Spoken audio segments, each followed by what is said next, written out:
ಪ್ರಧಾನ್ ಅವರು ರಾಜೀನಾಮೆ ಕೊಡಲೇಬೇಕು, ಅವರನ್ನ ಸಚಿವ ಸ್ಥಾನದಿಂದ ತೆಗೆದು ಹಾಕಬೇಕು. ಲೋಕಸಭೆ ವಿಪಕ್ಷ ನಾಯಕ ರಾಹುಲ್ ಗಾಂಧಿ ಅವರು ಈ ಒಂದು ಹೇಳಿಕೆಯನ್ನ ಕೊಟ್ಟಿದ್ದಾರೆ. ಈಗಾಗಲೇ ವಿದ್ಯಾರ್ಥಿಗಳ ಬೇಡಿಕೆ ಕೂಡ ಅದೇ, ಕಾಕ್ರೋಚ್ ಜನತಾ ಪಾರ್ಟಿಯ ಬೇಡಿಕೆ ಕೂಡ ಅದೇ, ಸಚಿವರಾಗಿರುವ ಧರ್ಮೇಂದ್ರ ಪ್ರಧಾನ್ ರಾಜೀನಾಮೆಯನ್ನ ಸಲ್ಲಿಸಬೇಕು ಅಂತ ಹೇಳಿ ಅವರ 3 ಬೇಡಿಕೆಗಳಲ್ಲಿ 2 ಬೇಡಿಕೆಗಳಿಗೆ ಸಕಾರಾತ್ಮಕ ಸ್ಪಂದನೆ ಸಿಕ್ಕಿದೆ ಈಗಿನ ಮೀಟಿಂಗ್ನಲ್ಲಿ. ಆದರೆ ಧರ್ಮೇಂದ್ರ ಪ್ರಧಾನ್ ಅವರ ವಿಚಾರದಲ್ಲಿ ನಾಳೆ ಒಂದು ಅಂತಿಮ ನಿರ್ಧಾರ ತೆಗೆದುಕೊಳ್ಳುವ ಸಾಧ್ಯತೆ ಇದೆ. ಇದನ್ನೇ ಮತ್ತೆ ಪುನರುಚ್ಚರಿಸಿದ್ದಾರೆ ಲೋಕಸಭೆ ವಿಪಕ್ಷ ನಾಯಕ ರಾಹುಲ್ ಗಾಂಧಿ ಅವರು. ಧರ್ಮೇಂದ್ರ ಪ್ರಧಾನ್ ಅವರು ನಮ್ಮ ಶಿಕ್ಷಣ ವ್ಯವಸ್ಥೆಯ ಕುಸಿತದ ಸಂಕೇತವಾಗಿದ್ದಾರೆ, ಅವರ ಆ ಸ್ಥಾನದಿಂದ ಹೋಗಲೇಬೇಕು. ಸಾವಿರಾರು ವಿದ್ಯಾರ್ಥಿಗಳು ಹೊರಗೆ ಉಳಿದುಕೊಳ್ಳಲು ಅವರೇ ಕಾರಣರಾಗಿದ್ದಾರೆ, ಹಾಗಾಗಿ ರಾಜೀನಾಮೆಯನ್ನ ನೀಡಲೇಬೇಕು ಅಂತ ಹೇಳಿ ರಾಹುಲ್ ಗಾಂಧಿ ಹೇಳಿದ್ದಾರೆ. ಲೋಕಸಭೆ ವಿಪಕ್ಷ ನಾಯಕ ರಾಹುಲ್ ಗಾಂಧಿ ಧರ್ಮೇಂದ್ರ ಪ್ರಧಾನ್ ಅವರ ರಾಜೀನಾಮೆಗೆ ಆಗ್ರಹವನ್ನ ಮಾಡಿದ್ದಾರೆ. ರಾಜೀನಾಮೆ ಕೊಡಲೇಬೇಕು ಅನ್ನುವ ಒತ್ತಾಯವನ್ನ ಮಾಡಿದ್ದಾರೆ. ಅವರನ್ನ ಸಚಿವ ಸ್ಥಾನದಿಂದ ತೆಗೆದು ಹಾಕಬೇಕು. ಈ ರೀತಿಯಾಗಿ ಶಿಕ್ಷಣದಲ್ಲಿ, ಅದರಲ್ಲೂ ಕೂಡ ಈ ರೀತಿಯಾದಂತಹ ಒಂದು ಘಟನೆ ಆಗೋದಿಕ್ಕೆ, ಈ ರೀತಿಯಾಗಿ ಕೆಳಮಟ್ಟಕ್ಕೆ ಹೋಗೋದಿಕ್ಕೆ ಧರ್ಮೇಂದ್ರ ಪ್ರಧಾನ್ ಅವರೇ ಕಾರಣ ಅನ್ನುವಂತಹ ವಿಚಾರವನ್ನ ರಾಹುಲ್ ಗಾಂಧಿ ಅವರು ಹೇಳಿದ್ದಾರೆ.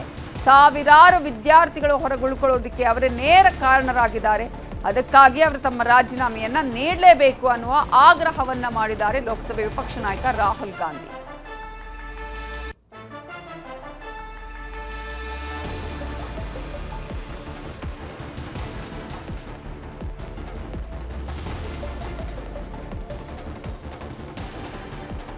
और तीसरी मांग जो एजुकेशन मिनिस्टर है, जिसके कारण ये हुआ है, जिसके कारण ये बाहर निकले हैं, पीसफुल प्रोटेस्ट किए हैं, जिसके कारण पेपर लीक हो रहा है, उसको सैक किया जाए। फ्यूचर पे गोली चलाए हैं, लाठी मारे हैं, उन पर कार्रवाई होनी चाहिए। और तीसरी मांग कि नरेंद्र मोदी जी जो पूरे सिस्टम के ऑपरेटर हैं, वो ऐसे जैसे युवाओं से माफी मांगते हैं। इनका फिजिकल डैमेज हुआ है, मैं आपसे कह नहीं सकता हूं कि इनकी आंख बचेगी नहीं बचेगी। इनकी कोई गलती नहीं है। तो ये 3 मांगे हैं। हमारे स्टूडेंट्स को मारना बंद कीजिए, धमकाना बंद कीजिए और ये मांगे पूरी कीजिए।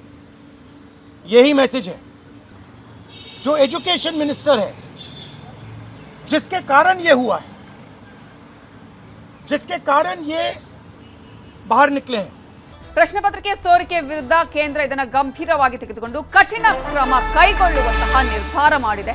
ಅದೇ ಕಾರಣಕ್ಕಾಗಿ ಇನ್ನು ಮುಂದೆ ಯಾರು ಇಂತಹ ಕಾರ್ಯದಲ್ಲಿ ತೊಡಗಿಸಿಕೊಂಡಿದ್ದಾರೋ, ಈಗ ತೊಡಗಿಸಿಕೊಂಡಿದ್ದಾರೋ, ಮುಂದೆ ಇಂತಹ ಕೆಲಸ ಕಾರ್ಯಗಳಲ್ಲಿ ಯಾರು ತೊಡಗಿಸಿಕೊಂಡಿದ್ರೆ ಅಂಥವರಿಗೆ 10 ವರ್ಷಗಳ ಜೈಲು ಶಿಕ್ಷೆ, 10 ಕೋಟಿ ರೂಪಾಯಿ ದಂಡ, 3 ತಿಂಗಳಲ್ಲಿ ವಿಚಾರಣೆಯನ್ನ ಪೂರ್ಣಗೊಳಿಸುವ ಗಡುವನ್ನು ಕೂಡ ನೀಡಲಾಗಿದೆ.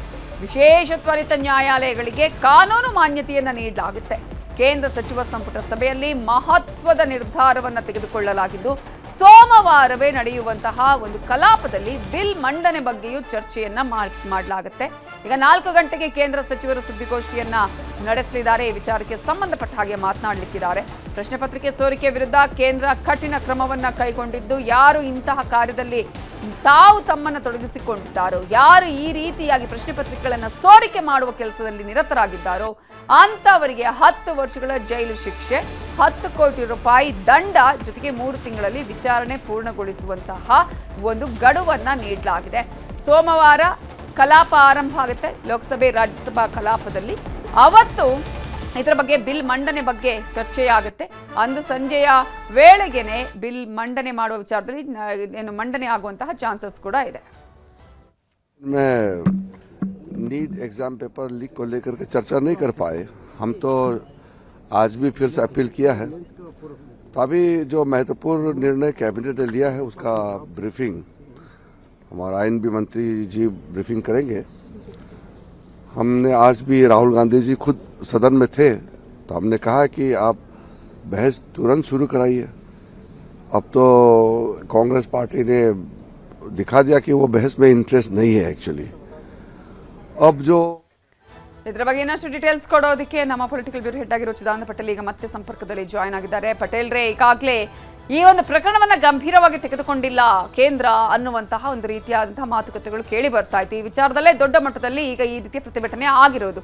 ಇಂತಹ ಸಂದರ್ಭದಲ್ಲಿ ಕೇಂದ್ರ ಈಗ ಕ್ಯಾಬಿನೆಟ್ ಸಭೆಯಲ್ಲಿ ತೆಗೆದುಕೊಂಡಂತಹ ನಿರ್ಣಯಗಳ ಬಗ್ಗೆ ಹೇಳೋದಾದ್ರೆ, ನವಿತಾ ಜೈನ್, ಸಿಜೆಪಿಯ ಹೋರಾಟಕ್ಕೆ ಮೊದಲ ಹಂತದ ಜಯ ಸಿಕ್ಕಿದೆ ಅಂತ ಹೇಳಿದ್ರೆ ತಪ್ಪಾಗಲಾರದು. ಯಾಕಂತ ಹೇಳಿದ್ರೆ ಎಲ್ಲೊಂದು ಕಡೆ ಕೇಂದ್ರ ಸರ್ಕಾರದ ಮೊಂಡುತನಕ್ಕೆ ಕೊನೆಗೂ ಕೂಡ ಎಲ್ಲೊಂದು ಕಡೆ ಸಿಜೆಪಿಯವರು ಮದ್ದು ಹರಿದಿರ್ತಕ್ಕಂಥ ಆ ಮುಖಾಂತರ ಮಹತ್ತರ ಬೆಳವಣಿಗೆಯೊಂದರಲ್ಲಿ ಕೇಂದ್ರ ಸಚಿವ ಸಂಪುಟ ಸಭೆಯಲ್ಲಿ ಪ್ರಮುಖ ನಿರ್ಧಾರಗಳನ್ನು ತೆಗೆದುಕೊಂಡಿರ್ತಕ್ಕಂಥದ್ದು. ವಿಶೇಷ ತ್ವರಿತಗತಿಯ ವಿಚಾರಣೆ, ವಿಶೇಷ ನ್ಯಾಯಾಲಯಗಳ ಸ್ಥಾಪನೆಗೆ ಮತ್ತು ಅದಕ್ಕೆ ಕಾನೂನು ಮಾನ್ಯತೆ ಕೊಡಲಿಕ್ಕೆ ತೀರ್ಮಾನ ಮಾಡಿರ್ತಕ್ಕಂಥದ್ದು.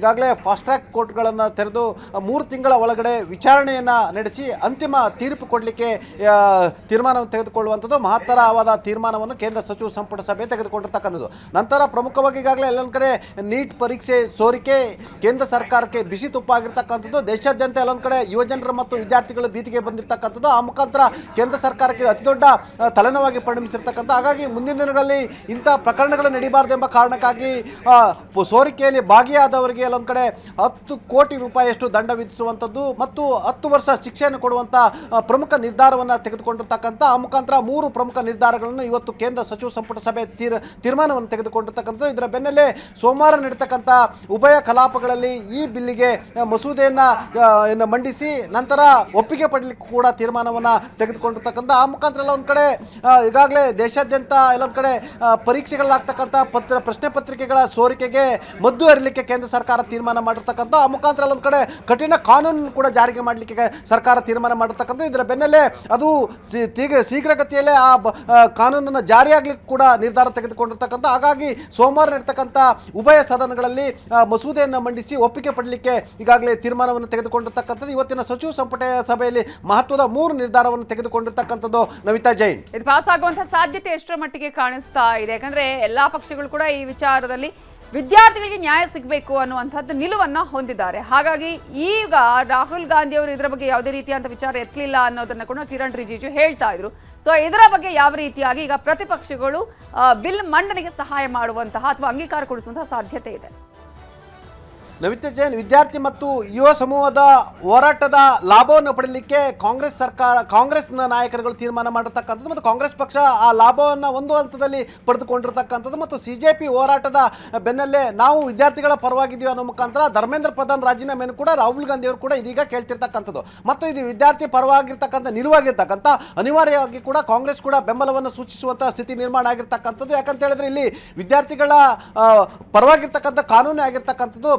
ಪ್ರಶ್ನೆ ಪತ್ರಿಕೆ ಸೋರಿಕೆ ಆದರೆ 10 ಕೋಟಿ ರೂಪಾಯಿ ದಂಡ ಮತ್ತು 10 ವರ್ಷ ಶಿಕ್ಷೆ ಅಂತ ಕಠಿಣ ಏನು ಕಾನೂನನ್ನು ತಂದಿರತಕ್ಕಂಥದ್ದು. ಇದರ ಬೆನ್ನಲ್ಲಿ ಈಗಾಗಲೇ ನೀಟ್ ಪರೀಕ್ಷೆ ಸೋರಿಕೆ ಸಂಬಂಧಪಟ್ಟ ಹಾಗೆ ವಿಶೇಷ ತ್ವರಿತಗತಿಯ ನ್ಯಾಯಾಲಯವನ್ನು ಸ್ಥಾಪನೆ ಮಾಡೋಕ್ಕೆ ಕೇಂದ್ರ ಸರ್ಕಾರ ತೀರ್ಮಾನ ಮಾಡಿರ್ತಕ್ಕಂಥದ್ದು ಮತ್ತು ಅದಕ್ಕೆ ಕಾನೂನಿನ ಮಾನ್ಯತೆಯನ್ನು ಕೊಡುವಂಥದ್ದು. ಆ ಮುಖಾಂತರ 3 ತಿಂಗಳ ಗಡುವನ್ನು ನೀಡಿರ್ತಕ್ಕಂಥ. 3 ತಿಂಗಳಲ್ಲಿ ವಿಚಾರಣೆ ನಡೆದು ಅಂತಿಮ ತೀರ್ಪನ್ನು ಕೊಡಲಿಕ್ಕೆ ಕೂಡ ತೀರ್ಮಾನವನ್ನು ತೆಗೆದುಕೊಂಡಿರ್ತಕ್ಕಂಥದ್ದು. ಒಟ್ಟಾರೆ ಅನಿವಾರ್ಯವಾಗಿ ವಿಪಕ್ಷಗಳು ಕೂಡ ಈ ಒಂದು ವಿದ್ಯಾರ್ಥಿ ಪರವಾಗಿರ್ತಕ್ಕಂಥ ಮಸೂದೆಗೆ ಒಪ್ಪಿಗೆ ಕೊಡುವಂಥ ಸ್ಥಿತಿ ನಿರ್ಮಾಣ ಆಗಿರ್ತಕ್ಕಂಥದ್ದು. ಸೋಮವಾರ ಕೂಡ ಮಸೂದೆಯನ್ನು ಮಂಡಿಸಲಿಕ್ಕೆ ಕೇಂದ್ರ ಸರ್ಕಾರ ತೀರ್ಮಾನ ಮಾಡಿರ್ತಕ್ಕಂಥದ್ದು. ನವಿತಾ ಜೈನ್, ಈಗ ಈ ಕಾಕ್ರೋಚ್ ಪಾರ್ಟಿ, ಜನತಾ ಪಾರ್ಟಿ ಅವರೇ ಹೇಳ್ತಾ ಇದ್ರು, ಅದರ ಜೊತೆಗೆ ಅನೇಕರು ಹೇಳ್ತಾ ಇದ್ರು ಯಾವುದೇ ರೀತಿಯ ರಾಜಕೀಕರಣ ಆಗಬಾರ್ದು ಅಂತ ಹೇಳಿ. ಬಟ್ ಇದರಲ್ಲಿ ಈಗಾಗಲೇ ವಿಪಕ್ಷಗಳು, ಅದರಲ್ಲೂ ಪ್ರಮುಖವಾಗಿ ಕಾಂಗ್ರೆಸ್ ಈಗಾಗಲೇ ತನ್ನ ಅಸ್ತ್ರವನ್ನಾಗಿ ಮಾಡ್ಕೊಂಡಿರುವಂಥದ್ದು, ಇದು ಬೇರೆಯದ್ದೇ ಆದಂತಹ ಒಂದು ಸ್ವರೂಪ ಪಡೆದುಕೊಳ್ಳುವ ಸಾಧ್ಯತೆ ಇದೆಯಾ, ಹೇಗೆ?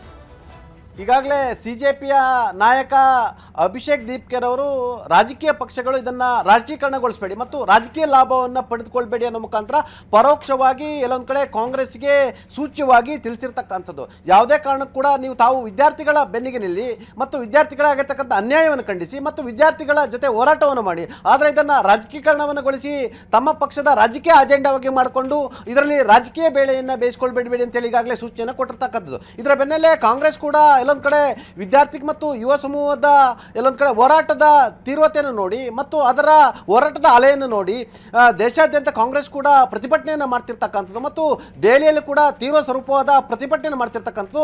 ಪ್ರತಿಭಟನೆಯ ಭಾಗವಾಗಿ ಶಿಕ್ಷಣ ಸಚಿವರಾಗಿರ್ತಕ್ಕಂಥ ಧರ್ಮೇಂದ್ರ ಪ್ರಧಾನ್ ರವರ ರಾಜೀನಾಮೆಯನ್ನು ಕೊಡಲೇಬೇಕಂತೇಳಿ ರಾಹುಲ್ ಗಾಂಧಿ ಒತ್ತಾಯನ ಮಾಡ್ತಿರ್ತಕ್ಕಂಥದ್ದು. ಆದರೆ ಈ ಕ್ರೆಡಿಟ್ ಎಲ್ಲ ಒಂದು ಕಡೆ ಕಾಂಗ್ರೆಸ್ಗೆ ಹೋಗಬಾರ್ದು ಎಂಬುದು ಒಂದು ಲೆಕ್ಕಾಚಾರ ಆದರೆ ಮತ್ತು ಸಿಜೆಪಿ ತನ್ನ ಹೋರಾಟವನ್ನು ಮಾಡಿರ್ತಕ್ಕಂಥ ಆ ಹೋರಾಟದ ಲಾಭವನ್ನು ಯಾವುದೇ ಕಾರಣ ಕೂಡ ಕಾಂಗ್ರೆಸ್ ಪಡಿಬಾರ್ದು ಅನ್ನೋ ರೀತಿಯಲ್ಲಿ ಒಂದು ಹೇಳಿಕೆಯನ್ನು ಕೊಟ್ಟಿರ್ತಕ್ಕಂಥದ್ದು ಮತ್ತು ಕಾಂಗ್ರೆಸ್ ಕೂಡ ಈ ಹೋರಾಟದ ಲಾಭವನ್ನು ಪಡೆಯಲಿಕ್ಕೆ ಕೂಡ ಹೆಜ್ಜೆಯನ್ನು ಇಟ್ಟಿರ್ತಕ್ಕಂಥದ್ದು Navita Jain. Okay, thank you Chidan Patel ಡೀಟೇಲ್ಸ್ಗೆ. ದಿಲ್ಲಿಯಲ್ಲಿ ಸಿಜೆಪಿ ಹೋರಾಟ ಹಿನ್ನೆಲೆ ನವದೆಹಲಿ ಮೆಟ್ರೋ ನಿಲ್ದಾಣ ಬಂದ್ ಆಗಿದೆ. ಮುಂದಿನ ಆದೇಶ ಬರುವವರೆಗೂ ಬಂದ್ ಮಾಡಲಾಗಿದೆ. ದೆಹಲಿ ಮೆಟ್ರೋ ರೈಲು ನಿಗಮ ಮಾಹಿತಿಯನ್ನ ಕೊಟ್ಟಿದೆ. ಮುಂದಿನ ಸೂಚನೆವರೆಗೂ ಮೆಟ್ರೋ ನಿಲ್ದಾಣ ಕ್ಲೋಸ್ ಆಗಿದ್ದು ಇಂಟರ್ಚೇಂಜ್ ಸೌಲಭ್ಯ ಕೂಡ ಈಗ ಲಭ್ಯವಿಲ್ಲ. ಈಗಾಗಲೇ ದೊಡ್ಡ ಮಟ್ಟದ ಹೋರಾಟ ಆಗ್ತಾ ಇದೆ. ಸಿಜೆಪಿ ಹೋರಾಟದ ಹಿನ್ನೆಲೆಯಲ್ಲಿ ದೆಹಲಿಯಲ್ಲಿ ಮೆಟ್ರೋ ನಿಲ್ದಾಣವನ್ನೇ ಕ್ಲೋಸ್ ಮಾಡಲಾಗಿದೆ. ಮುಂದಿನ ಆದೇಶ ಬರುವವರೆಗೂ ಕೂಡ ಬಂದ್ ಮಾಡಲಾಗಿದೆ. ದೆಹಲಿ ಮೆಟ್ರೋ ರೈಲು ನಿಗಮ ಮಾಹಿತಿಯನ್ನ ಕೊಟ್ಟಿದೆ. ಮುಂದಿನ ಸೂಚನೆವರೆಗೂ ಮೆಟ್ರೋ ನಿಲ್ದಾಣ ಕ್ಲೋಸ್ ಆಗುತ್ತೆ ಅನ್ನುವ ವಿಚಾರವನ್ನ ಮಾಹಿತಿಯನ್ನ ನೀಡಿದೆ. ಒಂದು ಕಡೆ ವಿದ್ಯಾರ್ಥಿಗಳ ಹೋರಾಟ, ಮತ್ತೊಂದು ಕಡೆ ಈ ಒಂದು ಹೋರಾಟದಿಂದ ಈಗ ಮೆಟ್ರೋ ನಿಲ್ದಾಣಗಳೇ ಕ್ಲೋಸ್ ಆಗಿರೋದು ಸಾರ್ವಜನಿಕರಿಗೆ ಸಾಕಷ್ಟು ಸಮಸ್ಯೆ ಕೂಡ ಉಂಟಾಗ್ತಾ ಇದೆ. ಈಗಾಗಲೇ ಇದನ್ನೇ ಸಾಕಷ್ಟು ಜನ ಅವಲಂಬನೆ ಮಾಡ್ಕೊಂಡು ಹೋಗ್ತಾ ಇದ್ರು ಅಥವಾ ನಂಬ್ಕೊಂಡು ಇದನ್ನೇ ಮೆಟ್ರೋದಲ್ಲೇ ಸಾಕಷ್ಟು ಜನ ಸಂಚಾರ ಮಾಡ್ತಾ ಇದ್ರು. ಈಗ ಅವರಿಗೂ ಕೂಡ ಇದರಿಂದ ಸಮಸ್ಯೆ ಆಗಿದೆ. ಮುಂದಿನ ಆದೇಶ ಬರುವವರೆಗೂ ಕೂಡ ಈ ಮೆಟ್ರೋ ನಿಲ್ದಾಣಗಳು ಬಂದ್ ಆಗಲಿದೆ ಅನ್ನುವ ಮಾಹಿತಿಯನ್ನ ರೈಲು ನಿಗಮ ಈಗ ಮಾಹಿತಿಯನ್ನ ಕೊಟ್ಟಿದೆ. ಸೊ ಈಗಾಗಲೇ ಮುಂದಿನ ಸೂಚನೆವರೆಗೂ ಮೆಟ್ರೋ ನಿಲ್ದಾಣಗಳು ಯಾವುದೇ ಕಾರಣಕ್ಕೂ ಓಪನ್ ಇರಲ್ಲ, ಸಾರ್ವಜನಿಕರಿಗೆ ಹೋಗೋದಕ್ಕೆ ಅವಕಾಶ ಇರಲ್ಲ, ಜೊತೆಗೆ ಇಂಟರ್ಚೇಂಜ್ ಸೌಲಭ್ಯ ಕೂಡ ಇರೋದಿಲ್ಲ, ಅಲಭ್ಯವಾಗಿರುತ್ತೆ ಅನ್ನುವ ಮಾಹಿತಿಯನ್ನ ದೆಹಲಿ ಮೆಟ್ರೋ ಈಗಾಗಲೇ ಮಾಹಿತಿಯನ್ನ ಕೊಟ್ಟಿದೆ.